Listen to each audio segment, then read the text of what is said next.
আসসালামু আলাইকুম।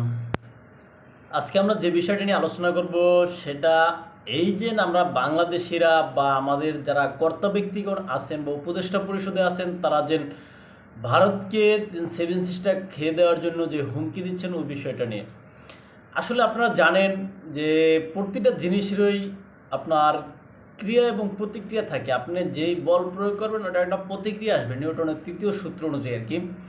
হ্যাঁ, আপনি কোনো বস্তুকে যেভাবে মানে শক্তি প্রয়োগ করলে ওইটা থেকে পাল্টা একটা শক্তি আসার সম্ভাবনা আছে। এখন সেম বিষয়টা মনে করেন আমরা ভারতের বিষয়ে যেন আমাদের বাংলাদেশির যে বাইরে আছেন বা আমাদের এই যে প্রধান উপদেষ্টা বিশেষ করে ডক্টর মোহাম্মদ ইউনূস তিনি শপথ গ্রহণের পরে তিনি একটা বক্তব্য দিলেন। সেখানে তিনি বললেন যে এই যে ভারতের সেভেন সিস্টার নিয়ে বা চিকেন নেক নিয়ে একটা কথা বললেন আর কি, যেন সেটা ঝুঁকিতে পড়বে ইত্যাদি ইত্যাদি। আবার তার কয়েকদিন পরে একজন উপদেষ্টা, বিশেষ করে উপদেষ্টা মাহফুজ আলম, তিনি এই যে উপদেষ্টা হিসাবে শপথ গ্রহণ করার পরে তিনি একটা ফেসবুক স্ট্যাটাস দিলেন। সেখানে তিনি নতুন একটা মানচিত্র প্রকাশ করলেন যেখানে ভারতের যে চিকেন নেক বা সেভেন সিস্টারের ওই অংশটা সেটা বাংলাদেশের সাথে সংযুক্ত করে দেখাইছেন। এখন এই যে আমরা আগ বাড়ায়া এই যে একটা উস্কানি দিলাম ভারতকে, এখন ভারত কি এখানে চুপ করে বসে থাকবে? মনে হয় না। কেননা ভারত, আমরা যেরকম আমাদের দেশকে ভালোবাসি, আমরা যদি উল্টো বাইলে তাকাই যেন ভারতীয়রাও তো তাদের দেশকে ভালোবাসে। এখন এই যে ভারতীয়দের পক্ষ থেকে যখন এই যে এই কাজের আমাদের দেশের কর্তা ব্যক্তিগণ বা আমাদের দেশের যারা ড্রাইভিং সিটে আছেন তারা বৈশা মানে এরকম কথা বলতেছেন, সেক্ষেত্রে ভারতের পক্ষ থেকেও তো এরকম একটা প্রতিক্রিয়া আসার সম্ভাবনা আছে। এখন সেই ক্ষেত্রে আমরা যেমন চিকেন নেক খাইয়ে দিতে চাই, এখন ওই যে ভারতের যারা আছেন বা ভারতের নেতৃত্ব পর্যায়ে যারা আছেন তারা তখন বসে বসে হয়তো প্ল্যান করতেছেন বা চিন্তা ভাবনা করতেছেন তাদের সেভেন সিস্টারের সাথে আরও দুইটা সিস্টার বাড়ায় যদি নাইন সিস্টার করা যায়। শুনতে অবাক লাগতে পারে, কেননা আসলে এটাই বাস্তব। আমরা যেরকম আমাদের সীমান্ত বাড়ানোর লাগে আমরা চিন্তা করি বা যেরকম আমরা আমাদের দেশকে নিয়ে ভাবি, তারাও তো তাদের দেশকে নিয়ে এইভাবেই হয়তো ভাবে। এখন সেম তারা যেন আরো দুইটা সিস্টার বাড়াবে, এখন দুইটা সিস্টার কোন দিকে আসবে? একও তো হইতে পারে। এটা কিন্তু আমি আমার দৃষ্টিকোণ থেকে বা আমার বিশ্লেষণ থেকে আমি বলতেছি, হয়তো তারা চাইবে যেন আমাদের যেন পার্বত্য চট্টগ্রাম অঞ্চলের যেই আপনার যেন ফেনী, তারপরে থেকে কক্সবাজার, তারপরে থেকে আপনার এই অংশটা নিয়ে একটা সিস্টার। আবার ওই যে আবু সাইদ মারা গেছে ওই আবু সাইদের রংপুর অঞ্চল নিয়ে সেখানে মনে করেন একটা সিস্টার। এখন ওই দুইটা সিস্টার যদি তারা নিতে চায় বা এটা আমাদের কাল্পনিক কথাবার্তা, তারা যদি এই দুটা চিন্তা এই সিস্টার নিয়ে আমাদের বাংলাদেশের ভূখণ্ড নিয়ে যদি তারা যদি নাইন সিস্টার করতে চায়, সেই ক্ষেত্রে আমাদের যেরকম প্ল্যান আছে এটা রক্ষা করার জন্য আবার সেম ভারতের নেয়ার জন্য তাদের আবার এরকম প্ল্যান থাকতে পারে।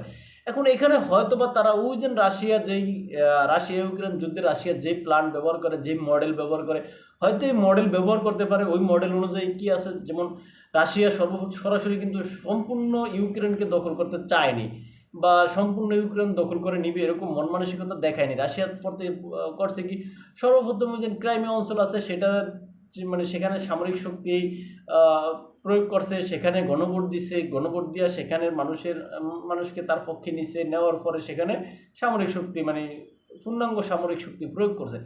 এখন ভারত যদি এই দুইটা অংশ নিয়ে বাংলাদেশের যে ওই পার্বত্য চট্টগ্রাম এবং রংপুর এই দুটো অংশ নিয়ে যদি এরকম কোনো প্ল্যান বা গেম খেলে, সেই ক্ষেত্রে আমাদের করার কি আছে?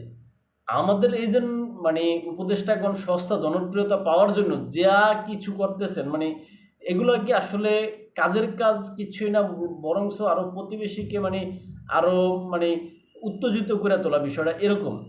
এখন এই ক্ষেত্রে আপনারা আপনাদের দেশকে ভালোবাসা বা অর্থাৎ আমরা আমাদের দেশকে ভালোবাসা আমরা যেরকমভাবে হ্যাঁ আমরা অতি উৎসাহী মানচিত্র প্রকাশ করি, ওইটা করি এটা করি, এখন যারা আমাদের অপোজিট পার্টি আছে অর্থাৎ ওই যে ভারতীয়, এখন তারা কি তাদের দেশকে ভালোবাসে না? তারা কি তাদের মতো করে তারা প্ল্যান করতে পারে না? তারা কি তাদের মতো করে যুদ্ধ জয়ের পরিকল্পনা করে না? অবশ্যই করে। এখন এই ক্ষেত্রে আমাদের তাকাইতে হবে যে আমাদের বন্ধু আছে কারা, আমাদের বিপদে কারা দাঁড়াইবে। আপনি দেখেন পশ্চিমারা সবাই কিন্তু এক বাক্যে ধরতে গেলে ভারতকে সমর্থন দিবে, দু একজন হয়তো ব্যতিক্রম হবে। হ্যাঁ, এখন আমাদের পাশে দাঁড়ানোর মতো কেউ নাই। ওই যে আমরা যে মানে আমাদের যারা বর্তমান যারা আছেন পাকিস্তান দাঁড়াইবে ওইটা করবে এটা করবে, আরে ভাই পাকিস্তান তো নিজেই মরে মরে অবস্থা, সে আমাদের পাশে দাঁড়াইবে কোন হিসাবে? আমাদের পাশে দাঁড়ানোর মতো তার শক্তি সামর্থ্য কিচ্ছুই নেই। এখন চীন আমাদের পাশে দাঁড়াইবে, আমরা আকুরা বয়ে রয়েছি, চীন কেন আমাদের পাশে দাঁড়াইতে আসবে ভাই? কি স্বার্থে, কোন স্বার্থে চীন দাঁড়াইতে আসবে? কোনো স্বার্থে আসবে না। চীনের সাথে ভারতের সাথে কি সম্পর্ক কি এতই তলানিতে গেছে যে মানে তৃতীয় পক্ষ নিয়ে তারা নিজেরা নিজেরা সমস্যায় পড়বে? এরকম করার সম্ভাবনা নাই। সো প্রতিবেশীর উত্তেজনা না করিয়া, মানে উত্তেজিত না করিয়া, এখানে নিজেরা নিজেদের মতো করে সুন্দরভাবে দেশ চালায়া যান, যেরকম আছে সেভাবে মানে চালান। তবে দেশের তো 12টা বাস দিয়ে আছে।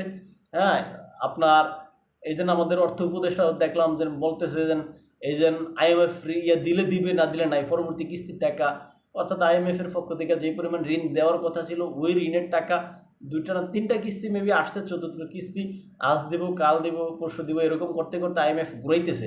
এখন আমাদের যে অর্থ উপদেষ্টা আছেন অর্থ মন্ত্রণালয়ের ওই ব্যক্তি এখন আর মানে ধৈর্য হারায় ফেলাইছেন। বয়স্ক মানুষ তো ধৈর্য হারাইতেই পারেন। এখন তিনি ধৈর্য হারায় বলতেছেন কি আইএমএফ ঋণ দিলে দেব, না দিলে নাই, এরকম কথা। আরে ভাই আইএমএফ ঋণ না দিলে তখন আপনার কি অবস্থা হবে, আপনাদের কি অবস্থা হবে? আপনি সেই চিন্তা করছেন? বরঞ্চ আইএমএফ এর ঋণটা আসার জন্য যে শর্তগুলো আছে ওই শর্তগুলো পূরণ করার জন্য চেষ্টা করেন, হয়তো এটা ভালো হবে। আর এই যে ভারতকে যেভাবে উত্তেজিত করতেছে আমাদের দেশের জনগণ, আমাদের দেশের ড্রাইভিং সিটে যারা আসে তাদের মনে হয় যে এই বিষয়গুলো পরিহার করলে হয়তো ভালো হয়। হ্যাঁ, কেননা প্রতিবেশী আপনি যতই যা করেন প্রতিবেশী পরিবর্তন করতে পারবেন না, তাই প্রতিবেশীকে পরিবর্তন মানে ঠেললে নিয়ে আপনি অন্য জায়গায় কোনো জায়গায় ফালাই দিতে পারবেন না। প্রতিবেশীদের সাথে সারা জীবন আপনাকে কাটাইতে হবে। সো প্রতিবেশীর সাথে ভালো সম্পর্ক রাখুন। এই প্রতিবেশীর মনে করেন আপনার অখুশি রাখা বা প্রতিবেশীর আপনি প্রতিবেশীর সাথে ঝগড়া করে আপনি যায়া তারও 10টা দূর মানে আরও 10 মাইল দূরের কোনো দেশের সাথে যায় সম্পর্ক করবেন, সেটা আসলে বেমানান দেখায়। কেননা আপনার সমস্যার ফলে আপনার প্রতিবেশী আগে আসবে, আর এটাই হওয়া উচিত। আর সো আমাদের যেমন আমাদের 71-এর যুদ্ধে যেরকম ভারত আমাদের জন্য যতটুকু তার সামর্থ্য ছিল ততটুকুই সে করছে। কেননা তখন যদি ভারত ওই মুহূর্তে আমাদের সহায়তা না করলে আমরা পাকিস্তানি এই যে আপনার যেই হানাদার বাহিনী আছে তাদেরকে আমরা পরাজিত করতে পারতাম না বাঁশের লাঠি নিয়ে। সো এই কৃতজ্ঞতা বোধটুকু আমাদের থাকা উচিত। এবং তাই বলে কি আমরা ভারতকে আমাদের ভূখণ্ড ছাইড়া দিব বা আমরা মানে চুপ করে বসে থাকবো, বিষয়টা কিন্তু সেরকম না। কিন্তু আমরা আবার যেরকম করতেছি অতি উস্কানি দিতেছি, অতি বাড়াবাড়ি করতেছি, এইরকমও না। সো সবাই সবার জায়গা থেকে সুন্দরভাবে নিজের দেশের কল্যাণ চায়, মানে এই বাজে উত্তেজিত করা প্রতিবেশীকে এটা বন্ধ করা উচিত। এবং সস্তা জনপ্রিয়তা পাওয়ার যেই টেন্ডেন্সি এটা পরিহার করা উচিত। সো আজকে এখানে শেষ করলাম। ভালো থাকবেন, দেখাবো অন্য কোনো ভিডিওতে, অন্য কোনো পর্বে। হয়তো আমার এই কথাগুলো হয়তো অনেকের পছন্দ হবে না, অতি উগ্রবাদী কিছু কথাবার্তা অনেকে কমেন্টে হয়তো করবেন। সো এটা আপনি আপনার মন মতো করতে পারেন, আবার আমি আমার মন মতো বলছি। সো আপনার মতামত আমার মতামত যেন এক হইতে হবে, বিষয়টা কিন্তু ওই রকম না। তাই ভালো থাকবেন, দেখাবো অন্য কোনো ভিডিওতে অন্য কোনো বিষয় নিয়ে। চ্যানেলে নতুন হলে সাবস্ক্রাইব করবেন, লাইক কমেন্ট ও শেয়ার করবেন। আসসালামু আলাইকুম।